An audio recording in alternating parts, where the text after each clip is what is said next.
Hello everyone, career concert में आप सबों का स्वागत है। 1757 का पलासी का युद्ध वस्तुतः ब्रिटिश महत्वाकांक्षा एवं उसके द्वारा बंगाल के नवाब के विरुद्ध षड्यंत्रों की गाथा कहता है। यह एक ऐसा युद्ध था जिसके परिणाम पहले से ही पता थे और इस युद्ध ने भारत की दिशा और दशा दोनों बदल के रख दिया। इस युद्ध को समझने के लिए सबसे पहले इस युद्ध के पृष्ठभूमि को जानना बहुत ही जरूरी है। आगे बढ़ने से पहले आप सबों से यह निवेदन करना चाहूंगा कि हमारे चैनल करियर कंसर्ट को आप सही सब्सक्राइब करें और बेल बटन दबाएं ताकि जब भी महत्वपूर्ण विषय पर वीडियो आए तो आप तक पहुंच सके, जिससे आप प्रतियोगिता परीक्षा की तैयारी अच्छी ढंग से कर सकेंगे। तो हमारे चैनल को जल्दी से सब्सक्राइब कीजिए और आइए हम लोग देखते हैं कि पलासी के युद्ध की क्या पृष्ठभूमि थी, है ना। चलिए सबसे पहले जानिए बंगाल के नवाब सिराज के बारे में। यह बहुत ही महत्वाकांक्षी शासक था और यह बंगाल में एडमिनिस्ट्रेटिव रिफॉर्म भी करना चाहता था और ईस्ट इंडिया कंपनी के बढ़ते दबाव को, ईस्ट इंडिया कंपनी के महत्वाकांक्षा को यह भली भांति समझता था। ये अलीवर्दी खां का नाती था। अलीवर्दी खां तो इसके पहले नवाब थे, उसको कोई पुत्र नहीं था। उनकी 3 बेटियां थी और सबसे छोटी बेटी का पुत्र था सिराजुद्दौला, है ना। और सिराज के विरुद्ध कई लोग थे। पहला तो इसकी जो मौसी है घसीटी बेगम, जो बंगाल के नवाब की बेगम थी, ढाका की बेगम घसीटी बेगम, इसकी प्रबल विरोधी है। दूसरा इसका एक और मौसेरा भाई जो पूर्णिया का नवाब था, पूर्णिया जो बिहार में है, पूर्णिया का नवाब था शौकत जंग। और तीसरा ईस्ट इंडिया कंपनी। बंगाल एक बहुत ही महत्वपूर्ण प्रांत था। संपूर्ण एशिया का 70% निर्यात जो होता था वो बंगाल से होता था। तो बंगाल पर जितनी भी विदेशी कंपनियां भारत आई थी, बंगाल पर सबकी नजर थी। और अभी जो स्थिति है, खासकर ईस्ट इंडिया कंपनी और फ्रांसीसी कंपनियों के बीच प्रतिस्पर्धा चल रही है। जहां बंगाल में फ्रांसीसी कंपनी ने चंद्रनगर नामक नगर बसाया था, वही ईस्ट इंडिया कंपनी के गतिविधियों का केंद्र कलकत्ता का फोर्ट विलियम किला था। फोर्ट विलियम किला। और फ्रांसीसियों के डर से ईस्ट इंडिया कंपनी के अधिकारी जो थे वो फोर्ट विलियम किला का किलाबंदी करना चाहते थे, जिसके लिए सिराजुद्दौला मना कर रहा था और स्ट्रिक्टली मना किया कि आप किलाबंदी बिना परमिशन के नहीं कर सकते, है ना। तो ईस्ट इंडिया कंपनी ने सिराज के आदेश को अनसुना कर दिया और अपना किलाबंदी जारी रखा। अपने सिक्के भी उसने ढाले। तब सिराज को क्रोध आया और उसने अटैक किया। सबसे पहले जून 1765 को सिराज के द्वारा कासिम बाजार पर कब्जा कर लिया गया। फिर 15 जून 1756 को सिराज ने फोर्ट विलियम, जो कलकत्ता स्थित फोर्ट विलियम किला था, यह हेडक्वार्टर था बंगाल का, ईस्ट इंडिया कंपनी का हेडक्वार्टर था फोर्ट विलियम किला, वहां अधिकार कर लिया। और इस युद्ध में वो जीत हुई सिराज की। जितने भी अंग्रेज थे वहां वो सब फुल्टा द्वीप भाग गए। फुल्टा द्वीप में जाकर शरण ली। और इस दौरान एक घटना का जिक्र जो है वो हॉलवेल नामक ब्रिटिश इतिहासकार करता है।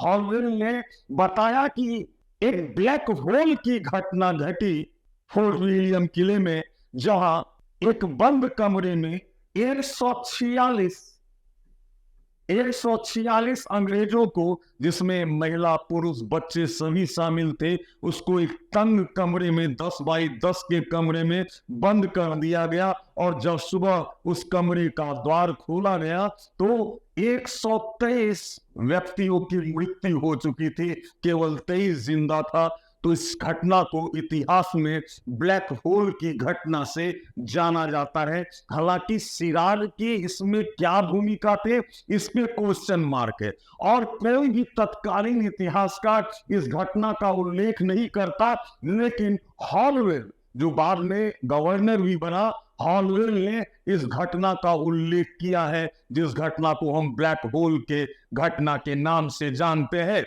और इस घटना में, जैसा कि मैंने बताया, 123 व्यक्तियों की मृत्यु हो गई थी, है ना। उसके बाद जब फोर्ट विलियम पर कब्जा कर लिया, ये देखिए इस चित्र में आपको नजर आएगा कि एक तंग कमरे में 146 अंग्रेजों को बंद कर दिया गया, जिसमें सुबह तक 123 अंग्रेजों की मृत्यु हो गई, केवल 23 जिंदा रहा। और फोर्ट विलियम पर अधिकार हो गया सिराजुद्दौला का। अभी सिराज अपने सफलता के चरण पे है। फोर्ट विलियम पर अधिकार करने के बाद उसने मानिक चंद को कलकत्ता का प्रभारी बना दिया। प्रभारी बनाकर वो लौट गया। अब उसका एक प्रतिद्वंदी शौकत जंग था, जिसको परास्त करना बहुत जरूरी था। तो शौकत जंग के साथ मनिहारी का युद्ध हुआ।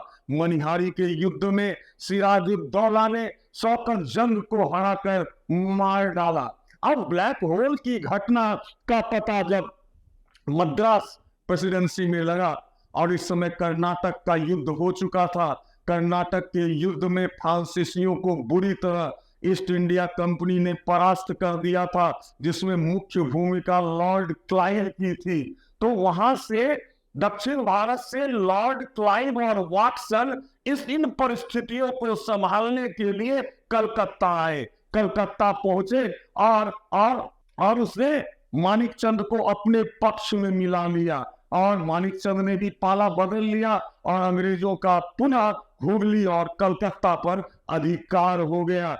अब इस घटना के बाद अब ईस्ट इंडिया कंपनी अपने राजनीतिक महत्वाकांक्षा को साधने के लिए, क्योंकि मैंने बताया कि बंगाल एक समृद्ध प्रांत था, और ट्रेड के लिए, क्योंकि अभी जो औपनिवेशिक नीति है, यहां से वस्तुओं को बाहर निर्यात, तैयार माल को खरीद कर बाहर निर्यात करके ईस्ट इंडिया कंपनी पैसा कमाता था, है ना। और बंगाल से ही, मैंने कहा, एशिया का 70% निर्यात बंगाल से ही होता था, है ना। तो बंगाल को अपने कब्जे में कर लेने से उसकी जो महत्वाकांक्षा है वो निश्चित रूप से फलीभूत होती है।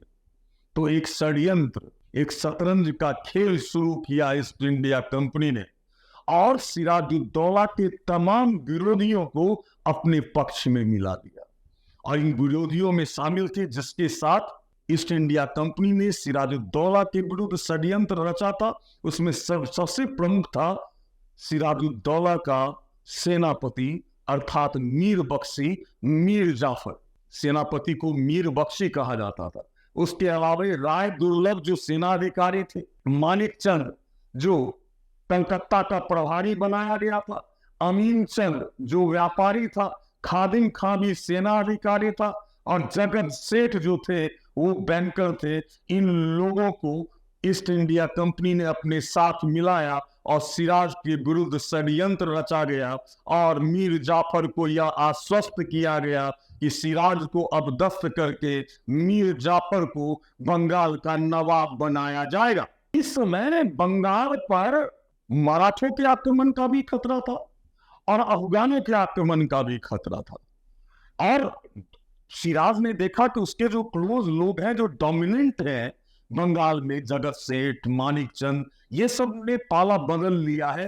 तो मजबूर हो गया सिराजुद्दौला इन परिस्थितियों में ईस्ट इंडिया कंपनी के साथ एक अपमानजनक संधि करने के लिए, और इस संधि को अलीनगर की संधि कहा जाता है, जो 9 फरवरी 1757 को लॉर्ड क्लाइव और सिराज के बीच एक अली नगर की संधि हुई और इस संधि के तहत जो भी व्यापारिक अधिकार ईस्ट इंडिया कंपनी से छीन लिया गया था वो उसे वापस मिल गया। जो विशेषाधिकार ईस्ट इंडिया कंपनी के पास था वो पुनः वापस मिल गया और साथ ही ईस्ट इंडिया कंपनी को किलाबंदी करने का अधिकार भी प्राप्त हो गया। ये संधि बहुत ही अपमानजनक संधि थी।